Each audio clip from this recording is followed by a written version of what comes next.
What's up, 10 Skill Squad? We have got a giant problem. We've got so many toys that we are running out of space to keep the transmitters. There's plenty of room for toys. We can make room for toys. But just the freaking transmitters that we have is getting out of control. It's like what happens when you take like a rat and another rat, or like two bunnies. Looks like a taco. Very obviously a female. Put them together. Put them together. It's just, you know, you wake up the next morning and it's become a problem. Half a day, you lost your house. So to help ease that problem, a few years ago I bought this. This is my Spectrum DX5 rugged transmitter. I like this thing, but it is completely full. You can hold up to 20 different models on this thing, and it's completely full. Most of them are my Arma and Traxxas collection, so literally everything else. And rather than getting another Spectrum, I decided there's no way I'm going to do that. One, because these are expensive. These are expensive, and for as much as I like it, there's plenty of things that I dislike about it. Number one is the interface. Navigating through this interface is a pain. It has this little touch sensor right here, and you know, I use it all the time, and I'm still not used to it. It's super easy to not hit the right button or hit a different button than you intend, just because there's no feedback when you're pushing these buttons. And like to scroll, you have to like slide your finger. It's not a great design. I do like this handy dandy little storage compartment here, where you can keep like a bind plug, you can keep a wheel wrench, you can keep, you know, whatever will fit back in there. And for being a rugged, the build quality isn't that great. These rubber trim pieces came out like over a year ago, and they're, you know, we had to glue a couple of them back in. And it just doesn't, and the whole thing is super plasticky. It doesn't inspire much confidence. And this little doodle, did you know that you can take off this stanchion, and this is the same mount for like a GoPro? A GoPro, yes, I did know that. How freaking cool is that? So I am not going to buy another Spectrum, so we rounded up 3 of the most popular budget-spec, multi-channel, multi-model storage doodles that we could find, and we are going to figure out which one is best. We have got the Radiolink, the 7-channel, super awesome. This is the big bad boy here. This is the one that has 7 channels again. It has the gyro receiver, and it's basically the top of the line spec. We're also going to be taking a look at the Flysky GT3C, the transmitter that we recommend more than pretty much all the other ones. Pretty inexpensive, the least expensive one that we're going to be checking out here today, and it's a timeless classic. Only 3 channels though. And of course we're going to be taking a look at the Flysky G7P. This is actually a new one. It hasn't been out that long. No. It uses a special new kind of architecture, and you know, at only $70. It's not a big jump up from the 3-channel Flysky to the 7-channel Flysky. So we're going to be taking a look at those 3 today. We're going to bind them up with some vehicles, and we're going to take you along for the ride, and we're going to give you our thoughts. And hopefully, you know, if you have experience with these, you can let us know what your experience is. Side note here, 10 Skill Squad, this video took 3 days to film. So if you see our clothes change, maybe my beard get shorter, longer, I don't know anymore. And if you see our attitudes change, you know, we go from super high to completely frustrated, ready to toss it. That's fine. But you persevere and you overcome.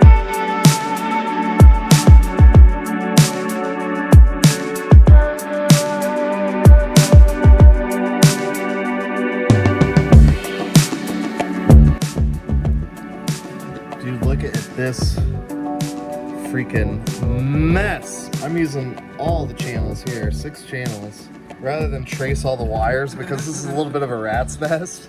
I'm just gonna go one by one. Channel 1, here we go. We were using the remote with the winch, right? Yeah, but you can use the transmitter. Yeah, I would rather have it be set up that way. Right. I just think it's silly to have that. I mean, I think it's a cool feature. I really do. I think it's neat that you can do it that way, but just to have it all there, I think, is a little bit better. I'm gonna wire it up to the transmitter on that little 3-position switch. That way it's like winch out, winch in. And plus, as long as this has signal, the winch has signal. As David Freiberger would say, don't get it right, just get it running.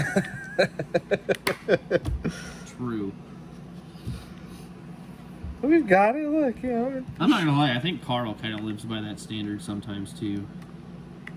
You got to. You got to. I just wish I had cool enough stuff to say that. Miata, bro. That was the mantra with the Miata when I first got it.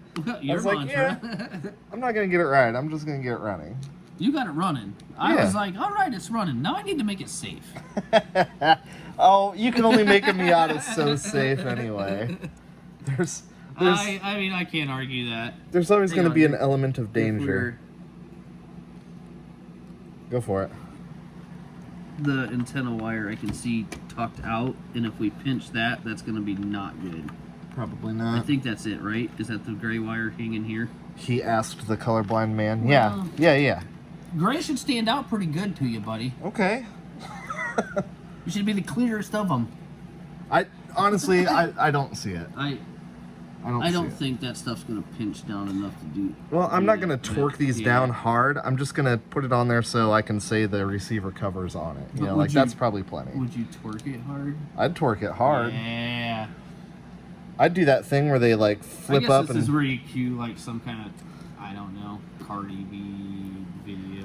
I'm thinking one of those clips where like they flip up against the wall, you know, or the one where the girl flips up against the door and then someone opens the door.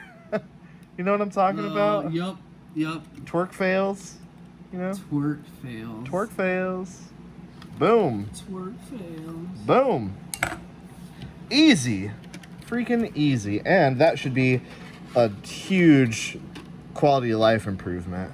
Hopefully. Do you watch all of the footage that you record, or do you buzz through some of it? Depends. You might have got truffle shuffled while you weren't paying attention. So how old were you when you realized that a wireless winch controller is way different than a wired winch controller? I was today years old. Hey, guess what? Me too. Yeah. It's a new day, new shirt, new hat. Yeah, so we could not get the winch to work on this. However, we realized that the little worn wireless winch controller, it was. I'm not even gonna sugarcoat this. This was a day and a half of struggle. Yeah, for real. This is sad to admit, but it needs to be done because I guarantee one of you out there or multiple out there are going to have this issue or run into the same issue or have had the same issue and didn't know why. We've got a wired winch controller. It's on the way. It's not here yet, but you know, we'll stick it in there when we get it, and you know, we'll make the doodle do the donk. The transmitter is all bound up. We got the truck put back together. Everything works, and this, honestly, the more I use it, the more I really like it. The cooler it is. Yeah. At first, I was a little intimidated by the user interface. Like, it's pretty busy. It looks kind of intimidating. But then after going through and like setting it up, it's not bad. There is a lot of information on the main display, and we've got most of the buttons bound to things. So like our switch on the side here that controls our LED lights, at least our LED light bars. Ooh. We've got all these knobs, and the knobs are not bound to anything unless you set it to do something. So we've dedicate that, yeah. We've got buttons, we've got knobs, we've got switches, and they can all do pretty much whatever you want. So for example, except run a winch. Yeah, except run a winch. So for example, this knob right here, I've actually got it set to the brake force. So because this is technically a crawler, but we do some hardcore bashing shenanigans with it, it's nice to be able to adjust our brake force. And we can do it right here with this knob, and it shows you right on the screen where it's at. And then I also have the throttle exponential set to this little three-way dial right here. So think of this as almost like a boost controller, you know? So you can like turn it way down, so you can have really intricate crawling, or you can just go maximum berries, turn the boost way up, and that's generally where we live. Yeah, for real. We still got plenty of other buttons. I do really like the trim knob right here. It's kind of like a joystick. You can adjust your throttle trim, your steering trim, and then if you want to program it to do something when you push it, you can do that as well. what are the downsides? Well, the battery compartment doesn't like to stay on very well. It doesn't really like clip into place. And there's been a few times where Yeah, we have kind of I'm like, it. oh, why is the battery compartment open? Yeah, it's $70. The other downfall is the receivers are pretty expensive. The receivers are like $23. That's the cheapest that I could find them. And they're not, I wouldn't say that they're like readily available. Like, I haven't seen these receivers stocked at hobby shops. You can get them, but you know, they're not cheap. This thing also does a lot of stuff that we're not even utilizing. Like, it comes with a little battery dongle doodle thing that you can plug into your battery, and you can monitor battery voltages right from here. You can also do sensors. You can plug in like temperature sensors, so if you want to keep an eye on battery temps or motor temps or wheel speed, you can do that as well. So it seems like a lot of the stuff we just don't really care about. Yeah, but a lot of stuff we should. When it starts smoking, it's hot enough. Let out. It's hot enough. Let out or floor it. This uses the Ant architecture.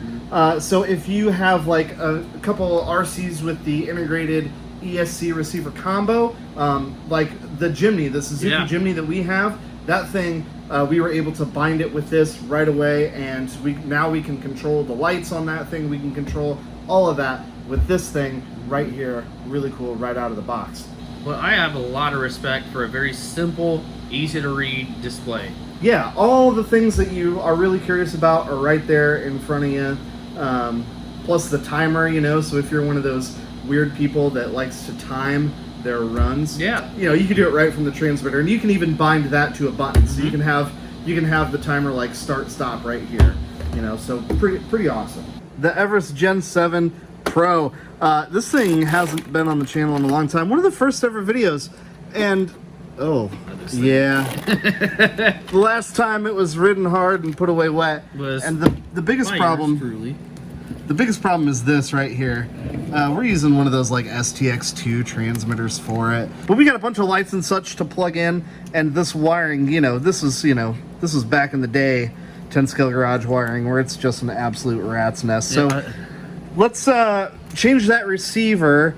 We'll swap it out to something that is going to give us a little bit better control, more options, be able to change things like steering exponential, endpoints, you know, all that good stuff, and maybe clean up some of this. And that Radiolink transmitter comes with a battery voltage thing that actually goes in line here. Oh, it's like a plug and play. Yeah, let me show you. Nice. There we go. Yeah. Perfect. So boom, there, you know, we can have a power to go somewhere else, or, you know, if we want to tap into like a voltage, you know, reader, checker, doodle, we can do it right there. Bing, bam, pow. The only thing is that our throttle is actually reversed. So if we push forward on the control, on the throttle, it goes forward. And if we hit the throttle, it goes backwards. So we need to, So we're just going to go in here, and we are going to find the reverse setting. Reverse right here. So steering is good, but the throttle, we want to reverse that. Bam. And here's where you can see all of the 7 channels. So, you know, if you've got something toggled to another channel, you can certainly reverse it right here. And we also have a gyro on this bad boy. So I do have the mix turned on, and I've got it set to 64%. It's set to the throttle, or the gyro rate is set with this guy right here. So we can see the battery voltage of the Redcat right here, which is pretty cool. And also we can see the voltage of the batteries in the transmitter itself. One bad thing is this does use 6 AA batteries, so, you know, you really gotta, you go through them quick. So the user interface is not my favorite at all. Like if we go in here to Model 1, how do we rename it? Oh, I think we gotta go back here. Yeah, it's not as intuitive. Like, how do we rename it? Really? Name, okay. So we go in here, and then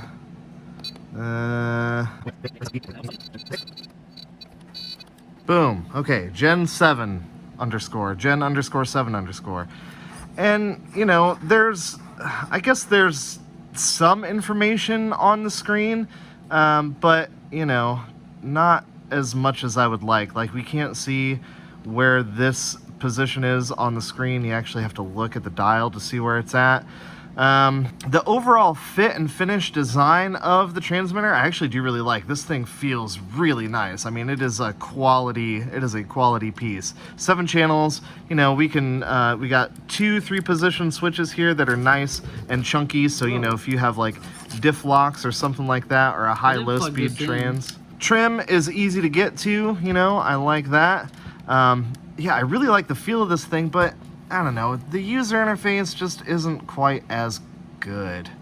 As far as the financial situation, this thing comes in at 90 bucks. There are some cheaper versions out there.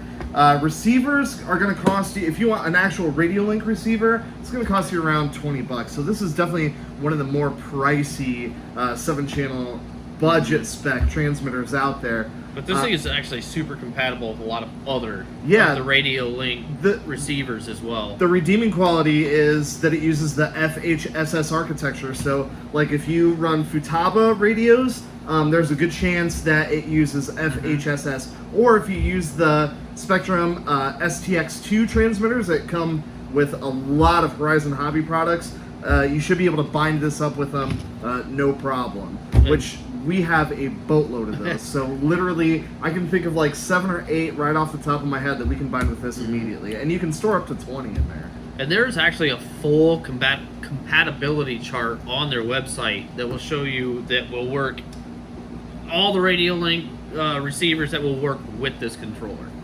The Flysky GT3C. These transmitters are freaking awesome. They're definitely budget spec. They're only 3-channel, but you can, if you're a mad scientist, you can unlock these things and enable multiple different channels, multiple different features, but you kind of got to be kind of a nerd. Yeah, you kind of got to be a nerd. I never bothered to look into it, and actually, if I'm not mistaken, you can actually unlock more receiver channels as well, and you can up it from 9 to, I think, up to like 20. This one is actually Ethan's.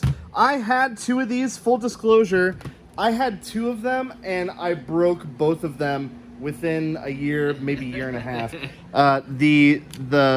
This thing, it would just break. There's a little spring in there, and the plastic clip that the spring attaches to would break off and it wouldn't return to center. So these things are super easy to bind, super easy to navigate through the display, and they're really, really capable for what they are. That's actually my con to it, is the navigation of it. Yeah? I don't like it, no.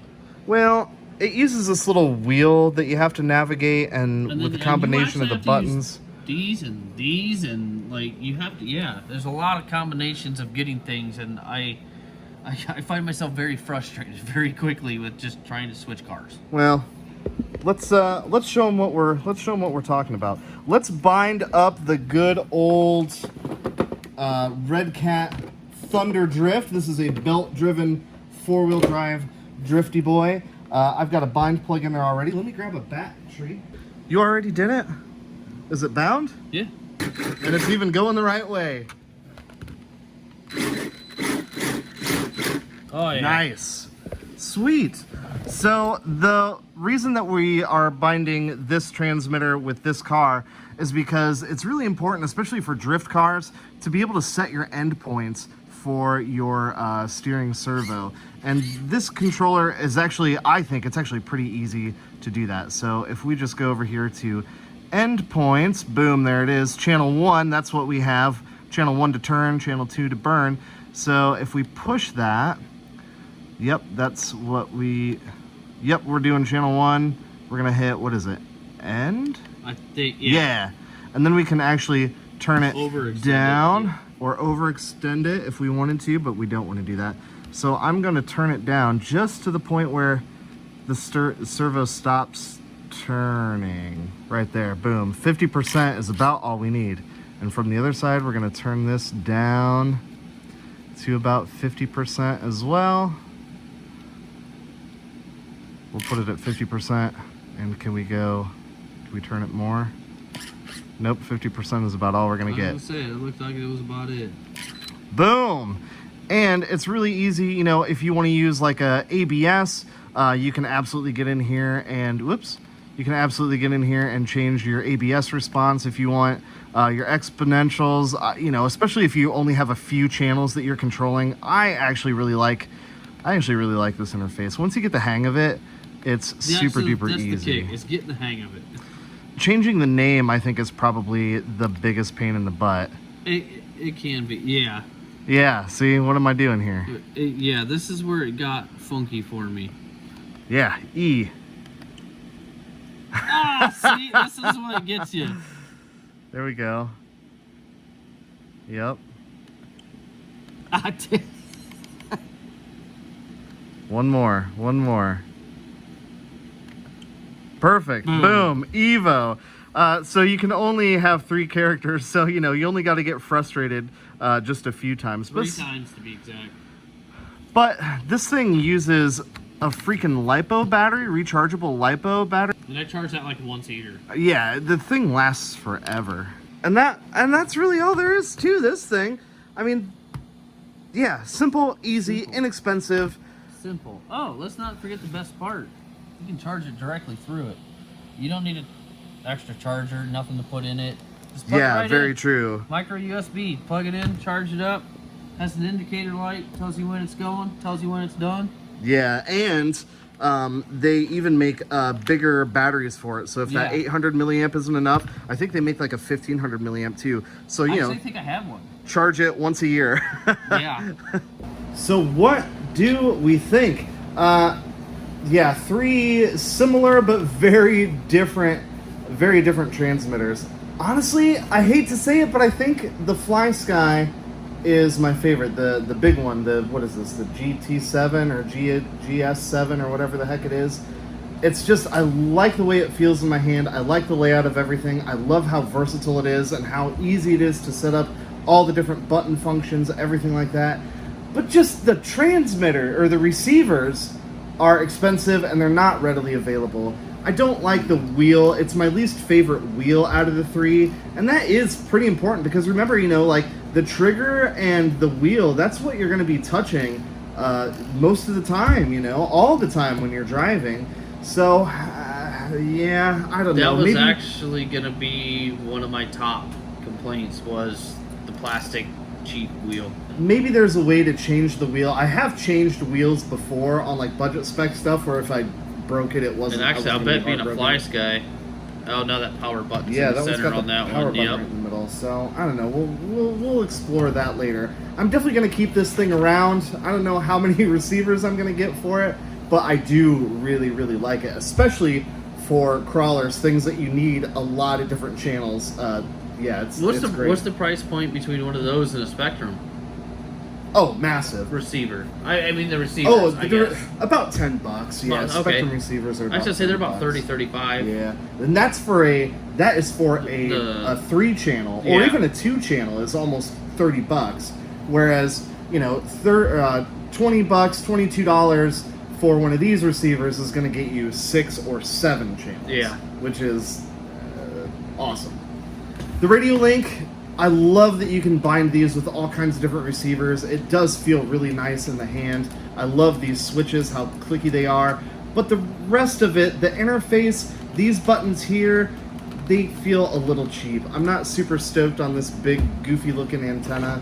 Bad location for it too. Yeah, it's, I don't know. It does come with a lanyard, so you know, you can, you know, if you're one of those, look at me, I'm gonna wear my transmitter dudes. I'm not here to judge you. You can certainly do that. But, you know, for the money, I just don't know if you can beat the GT3, man. It's hard. It's a hard one to beat. Yeah, I mean, for just things that you're adjusting all the time, like trim and endpoints, things like that, you know, it's pretty easy to navigate. You can store a bunch of different models on it. Receivers are dirt cheap. If you have a Redcat, I mean, you can just pick up one of these and bind them with your Redcats. Certain ones. Most of them. But yeah, I mean, that's why we've gone through so many of these. Even when they break, you know, we just go out and we get another one. I mean, you can get these in different colors. You know, they have the orange doodles Yep, and such. I think orange, black, and silver, I think is what they do. And green. They have green. Do they that have dark green hunter now? green too. Oh, wow, Yeah, I yeah, did yeah. not know that. Yeah, so you know, you don't have to paint it, which is what might happen to Well, this. like, I kid you not, I bought this 3 years ago. Yeah. Pushing. Like, it works great. Yeah. Absolutely works great. Anyway, thank you so much for watching. Let me know which one is your favorite, which one is your go-to budget spec transmitter. Are we forgetting any? I think these are the 3 big ones. I'm just wanting, I just haven't made up my mind on which one is gonna, you know, be my go-to. But stick around and find out. If this is your first time checking out the channel, welcome. I'm glad you found it. We like to do RC shenanigans like this all the time. And we've got some awesome stuff coming up. You're gonna want to stick around. All right, guys, until next time, chopping spectrums out here. Chopping them!